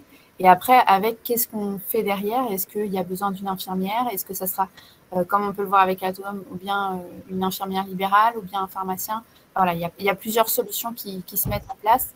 Et on est vraiment dans le mode encore de l'expérimentation où chacun essaye de voir un peu. Et là où c'est compliqué, c'est qu'effectivement, le système français est particulier. Donc, il y a des choses qu'on ne peut pas caler de la même façon aux États-Unis et en Angleterre parce que déjà, le système de sécurité sociale n'est pas le même. Et puis, les fonctions aussi l'infirmière n'a pas le même rôle d'un pays à l'autre. Donc, il faut pouvoir arriver à une solution un peu harmonieuse. Internationalement, ça semble compliqué. Très bien, merci beaucoup. Mais on voit qu'il y a beaucoup d'échanges justement entre les pays et c'est l'intérêt justement des publications et de toutes les présentations. Et alors, nous avons eu le plaisir de découvrir une fenêtre qui s'ouvrait. Donc, c'est le docteur Jérôme Sicard qui nous rejoint au milieu des masques chirurgicaux. Donc là, ça plante le décor, hein, le pharmacien d'officine. Bonjour, merci beaucoup de nous avoir rejoints. On sait que c'était un peu la course. Il y a eu beaucoup de questions pour vous. Ah, très bien. Bonjour, bonsoir à tous. Bonsoir. On va vous laisser vous présenter et nous dire quelques mots, puis après, justement, on vous garde toutes les questions. Ouais. Donc, Jérôme Sicard, je suis pharmacien d'officine à Châlons en Champagne. Et donc, depuis de très nombreuses années, on va dire impliqué en cancérologie de diverses manières. Et donc, je préside une association également au niveau du territoire. Et puis, on a développé plein de choses, que ce soit au niveau local, au niveau du territoire, au niveau national, au niveau des pharmaciens, au niveau national aussi. Et donc, il y a des gros projets qui sont en cours de finalisation. Voilà, on a créé une société savante, on a créé… là, il y a il va y avoir la prochaine recommandation de l'AFSOS sur la prise en charge du patient atteint de cancer à l'officine que je coordonne. Il y a, il y a plusieurs sujets. Parfait, merci beaucoup. Donc, on avait un petit peu parlé de vous puisque Jeanne était avec nous et qu'elle nous parlait de son pharmacien. Justement, elle avait découvert une association que vous dirigez. Est-ce que vous pouvez nous parler de cette association et comment justement elle permet de faire le lien entre la ville, l'hôpital voilà. Oui. Alors, l'association, elle a 10 ans. J'embrasse Jeanne en parallèle. Elle a 10 ans. C'est une association en fait qui s'est créée parce que nous, on est à peu près à 35-40 km des centres, on va dire, d'expertise qui sont regroupés plutôt à Reims. Et donc, on a beaucoup de patients qui font ce qu'on appelle du travelling, c'est-à-dire qui font des allers-retours pour les traitements. Et donc, il fallait essayer de développer quelque chose en proximité sur le territoire.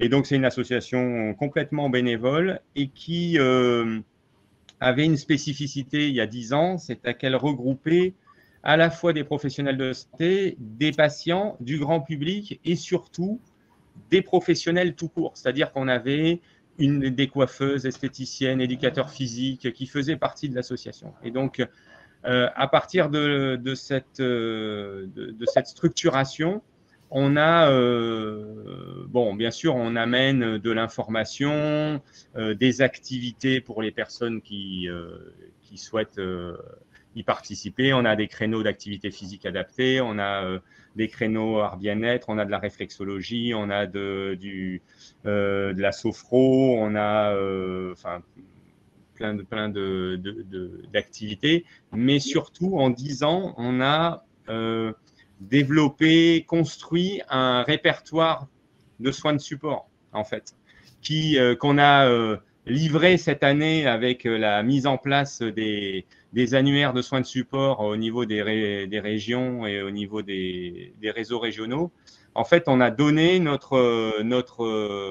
a partagé notre annuaire avec le réseau régional de cancérologie et avec l'ensemble des établissements experts sur le secteur. Et donc, en à peu près 10 ans, on a un document qu'on ne publie pas, en fait, qui est juste une aide au conseil pour les professionnels et les bénévoles, on va dire, entre guillemets, avertis de l'association.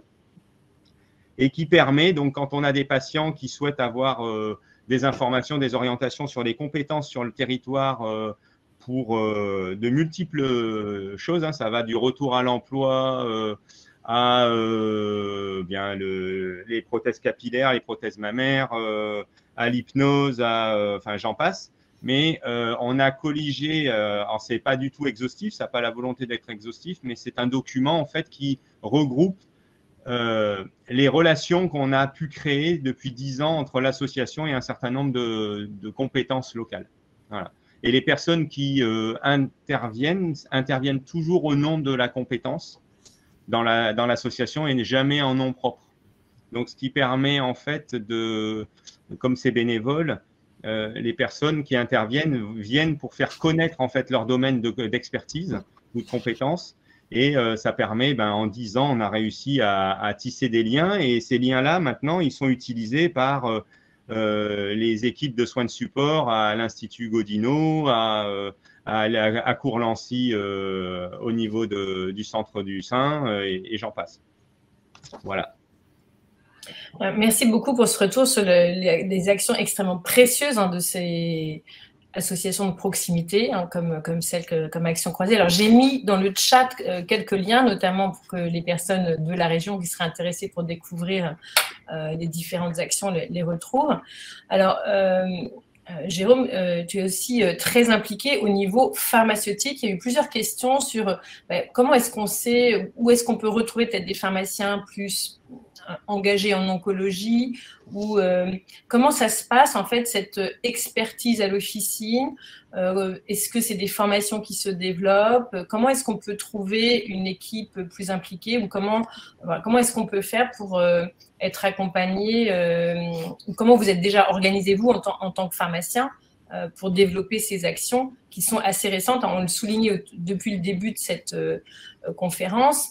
Il y a énormément de nouvelles thérapies. Là, on a l'exemple ce soir de témoignages autour du cancer du poumon, mais ce n'est pas les mêmes molécules pour le cancer du sein métastatique, ce n'est pas les mêmes molécules pour le cancer du côlon métastatique, ce n'est pas les mêmes molécules pour les cancers de l'ovaire, etc.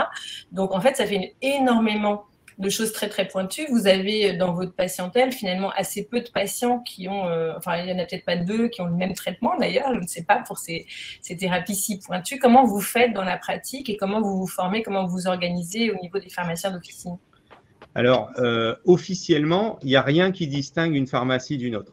Et c'est volontaire, puisque d'un point de vue ordinal, il est interdit on va dire, de se faire la publicité, entre guillemets, d'une expertise dans tel ou tel domaine. Ça, c'est, je dirais, le chapeau. Mais on fait bouger les choses, justement, les lignes par rapport à ça. Et en fait, c'est tout simplement, donc les pharmacies se sont retrouvées maintenant, il y a un peu plus d'une dizaine d'années, confrontées à l'arrivée massive des thérapies ciblées, massive et croissante.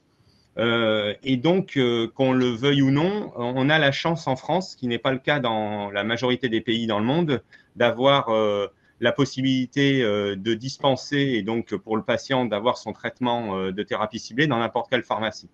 D'accord ? On a beaucoup, nous, parce qu'on couvre l'ASCO et l'ESMO depuis maintenant une dizaine d'années. Pour avoir beaucoup discuté avec nos confrères américains, notamment quand on était à l'ASCO, c'est absolument pas le même système de dispensation et de, on va dire, de territorialisation des traitements de thérapie ciblée.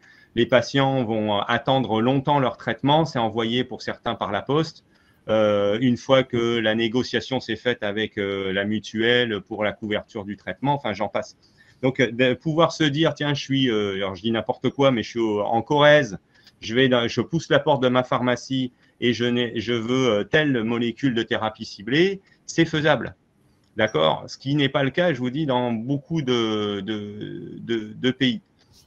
Et donc, ça nécessite de la part des équipes pharmaceutiques, normalement, un minimum de connaissances. Et alors, pour rejoindre ce que tu dis, Laure, c'est que nous, on est généralistes. Donc, sur le cancéro, on est généraliste. Et généraliste en oncologie, c'est pas possible. Hein. Je pense que le docteur Ménessier le sait bien.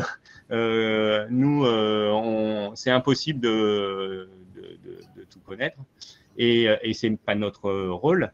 Par contre, ce qui est important, c'est de savoir où trouver la bonne information au bon moment. Parce qu'à la dimension d'une pharmacie, c'est toute la difficulté. Une thérapie ciblée, on va peut-être la voir arriver. Là, je dis n'importe quoi, on parle d'une thérapie ciblée. Je ne sais pas si on peut dire des noms ce soir, mais peu importe. Donc, non, voilà. Mais donc, on a telle thérapie ciblée. On va être peut-être même formé sur cette thérapie ciblée. Je ne l'aurai à la pharmacie peut-être que dans 3 ou 4 ans. D'accord? Parce que j'ai personne à la dimension d'une pharmacie qui va être traité par cette thérapie ciblée avant un certain temps. D'accord? Donc, pour que ça ruisselle, entre guillemets, ces thérapies ciblées jusqu'à l'officine, bien sûr, on en a, mais si on devait se former sur toutes les thérapies ciblées, ça n'aurait strictement aucun intérêt. Donc, la vraie question, c'est comment on forme les pharmaciens et les équipes pharmaceutiques officinales à chercher la bonne information le jour où on a l'ordonnance qui arrive sur le comptoir. Parce que par contre, là, le challenge pour nous, c'est que pour certains traitements qui sont disponibles chez les grossistes, on a une ordonnance à 10 h du matin, on a le traitement à 14 h. Autant vous dire qu'en ce moment, par exemple, ça laisse une marge de temps extrêmement court pour préparer une dispensation. D'accord? C'est là où on est la difficulté. Donc, il y a toute une série de formations qui existent avec des niveaux on va dire, de connaissances et de profondeur en oncologie variables, je vais dire d'une journée pour mieux comprendre un petit peu la cancéro à l'officine, jusqu'au diplôme universitaire sur une année en fac avec des examens à la fin. Donc, c'est très variable. Là, aujourd'hui, nous, ce qu'on a essayé de faire au niveau national, c'est d'essayer de créer une certification. Alors, comme on est à la fois professionnel de santé et profession libérale et commerce, on a les 3 univers, en fait, on est lié à ces 3 univers. On a, nous, depuis longtemps, la certification ISO qui existe, comme dans les établissements, comme de partout. Et puis, donc, elle est aujourd'hui au bon vouloir du pharmacien de s'intégrer dans une formation ISO. Et là, on a déposé une certification de service pour la cancérologie en officine. Et donc, il va y avoir un cahier des charges pour les pharmacies qui le souhaitent pour devenir certifiées ISO en oncologie. Et c'est la COFRAC qui, bien sûr, est en cours, valide cette certification, mais donc c'est en cours. Est-ce que c'est un pas important parce que c'est la première fois que ça se fait en France dans un domaine thérapeutique. Ça existe uniquement en France dans le maternage, c'est-à-dire le suivi des patients du désir de grossesse jusqu'aux 3 ans du bébé. C'est dans le maternage que ça existe, mais ça n'existe nulle part ailleurs et sûrement pas dans un domaine thérapeutique. Donc, c'est la première fois où où les pharmacies vont pouvoir se dire, tiens, j'ai envie de m'impliquer beaucoup plus en officine, en oncologie.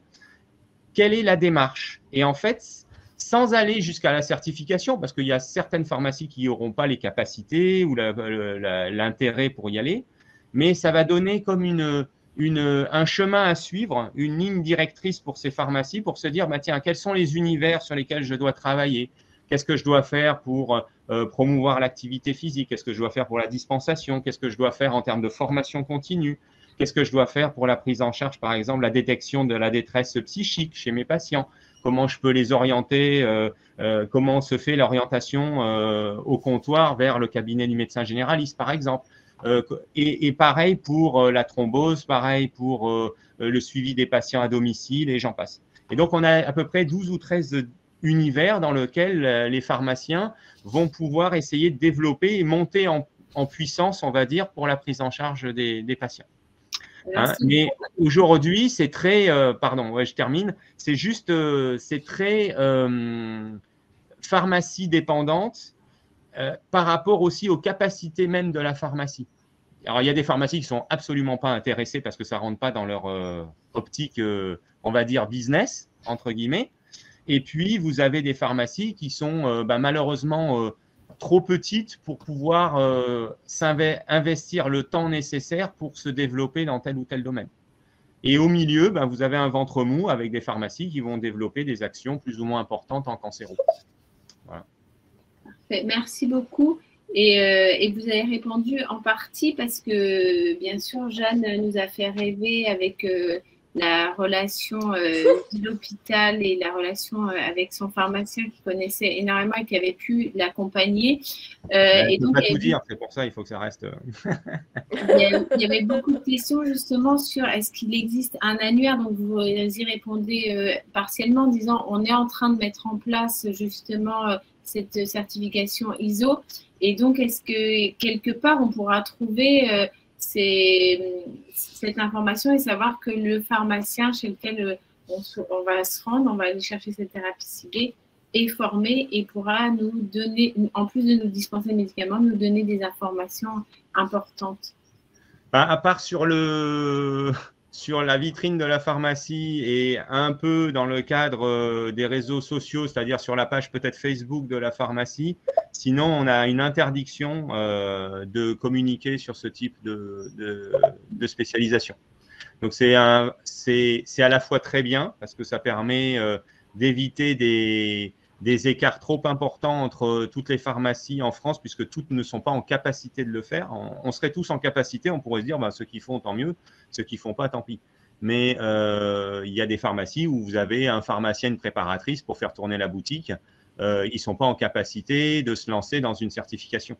Donc, en fait, pour protéger ces officines, finalement, et ces lieux, mais même c'est pour protéger les patients par rapport à tout ça, on n'a pas le droit en France de communiquer en dehors d'une communication qui sera forcément auprès, locale, très locale. Voilà. Moi, j'ai une question très concrète sur finalement, déjà aujourd'hui, comment ça se passe, mais demain, avec le développement des entretiens pharmaceutiques qui pourront être de plus en plus proposés aux patients qui nous écoutent. Ouais. Dans la vraie vie, ça change quand même aussi pas mal l'organisation dans l'officine. C'est-à-dire que d'habitude, je venais avec mon ordonnance, un peu quand je voulais, quand ça m'arrangeait entre deux choses à faire.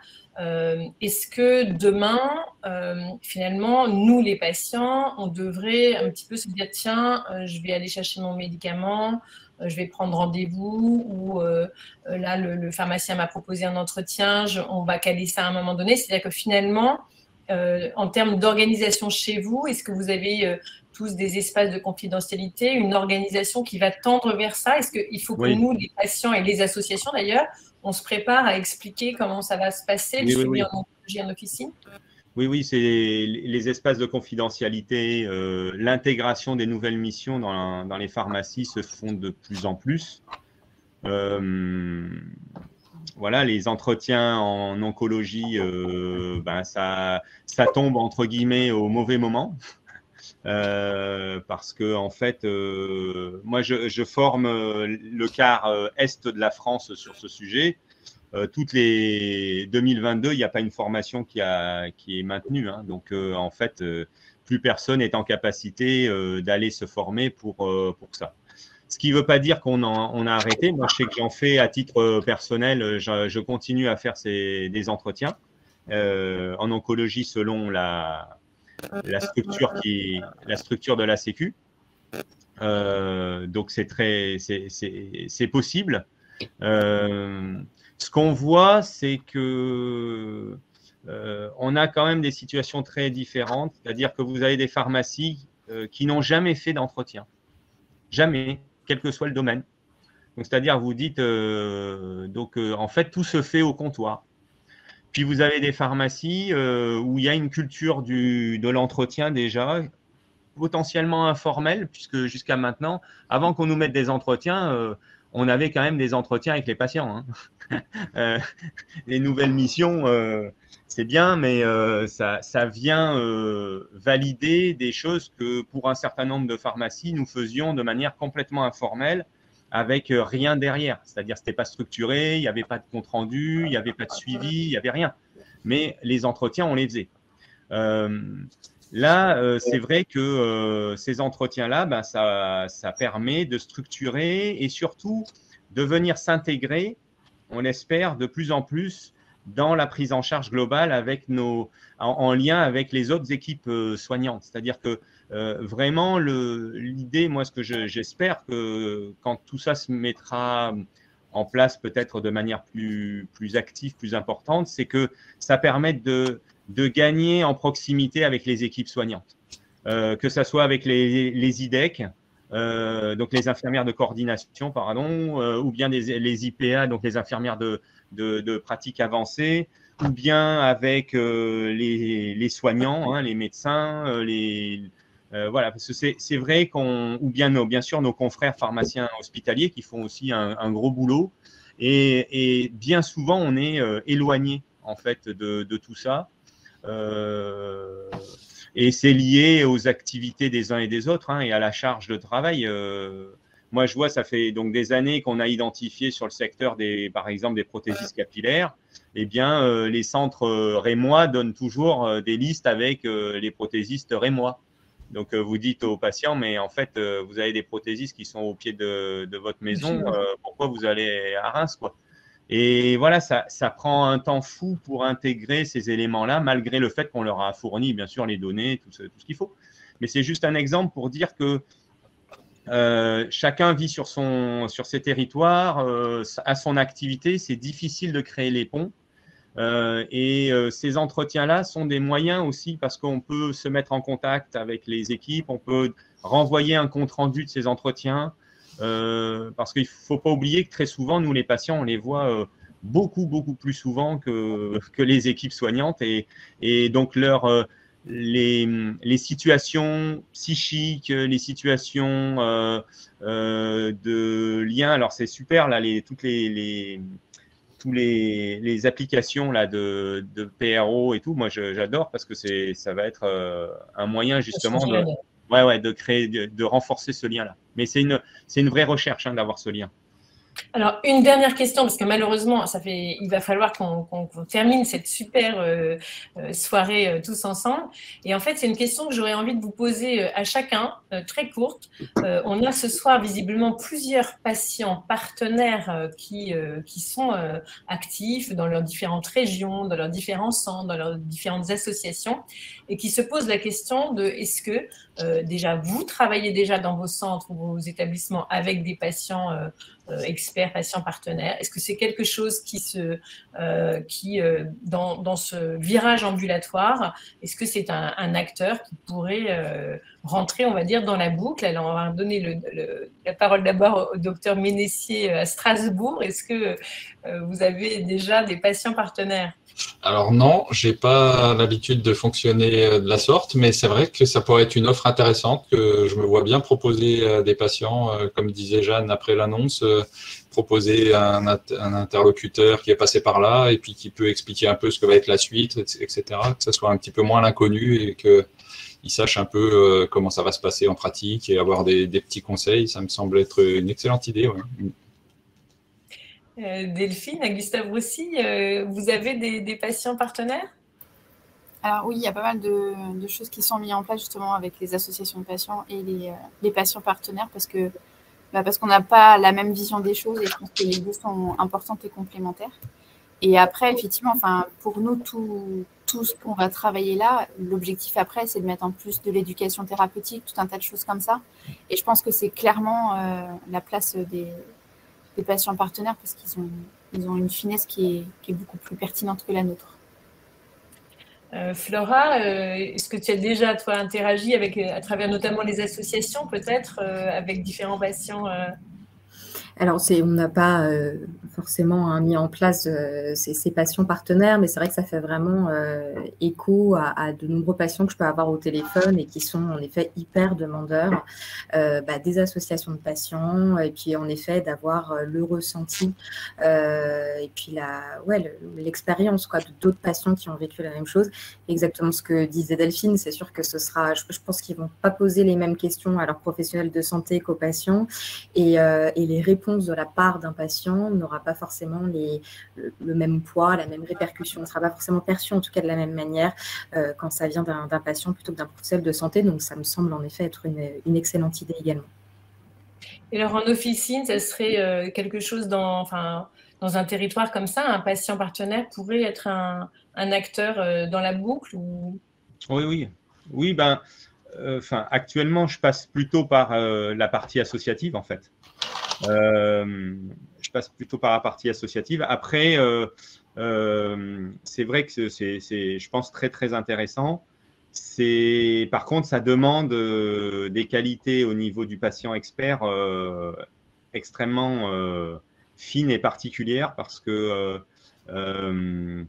d'un point de vue, si vous voulez, nous, on a une asymétrie dans la relation potentiellement avec le patient. Patient à patient, ça crée une relation symétrique, mais avec des transferts qui peuvent être potentiellement, voilà, qui peuvent être bons comme moins bons en termes d'effet. Et donc, c'est pour ça que ce n'est pas un exercice évident. Hein. Comme notre relation avec les patients, ce n'est pas évident. La relation patient à patient avec patient expert, c'est aussi un exercice qui n'est pas évident. Mais donc actuellement, je passe avec Jeanne. Hein, c'est Jeanne et Isabelle qui organisent le café rencontre, et donc qui est un système en fait où on oriente les patients vers Jeanne et Isabelle qui les reçoivent en tête-à-tête ou en trio dans un lieu. Jeanne, mais un lieu, oui. Ça peut être un café, ça peut être un resto, ça peut être chez elle, peu importe. Tout à fait. Je reçois avec Isabelle au sein d'Action Croisée les nouvelles personnes qui viennent d'entendre, qui viennent de connaître le verdict, l'annonce de la maladie. Donc, le fait d'échanger et d'échanger avec ces personnes, le retour à chaque fois est 200% positif. Le fait de parler avec quelqu'un qui connaît la maladie et qui est passé par les étapes que ces personnes-là vont connaître ou commencent à connaître, c'est rassurant et c'est rassurant pour elles. Mais c'est vrai qu'il faut savoir garder sa place. Et il y a des fois, c'est pas simple de pas. Faut encaisser, décaisser. Mais c'est toujours très très intéressant d'apporter notre expérience et de pouvoir venir en aide auprès des personnes, sachant ce qu'on a connu, quoi. Il faut pas hésiter à mettre en place dans ces systèmes-là une supervision. C'est-à-dire un système de sas de décompression avec un lien avec une psy ou voilà. Nous, c'est ce qu'on fait, c'est-à-dire qu'on a dans l'association, quand on a besoin, on a une psy qui est disponible qui est membre du comité scientifique de l'association et en fait qui nous prend en supervision en groupe pour lâcher un peu ce qu'on a dans le sac. Voilà. Et je pense que pour des patients comme ça qui feraient ce type de travail, ce sas de décompression me semble extrêmement important pour se protéger. Et juste une écoute, pardon Jérôme, une écoute, en fin de compte, il y en a qui attendent juste une écoute, un temps d'écoute. Il y a des fois, on n'a pas besoin de parler pendant des heures, mais juste l'écoute, ça peut faire beaucoup de bien. Eh bien, écoutez, merci beaucoup. Alors, on a commencé avec le docteur Ménessier qui nous parlait justement du partenariat dans l'écosystème. On termine par un exemple de partenariat et je crois que cette conférence a bien montré justement l'importance de tous les maillons de la chaîne. Merci à tous et à toutes. À bientôt. Bonne soirée. Merci beaucoup à tous. Au revoir.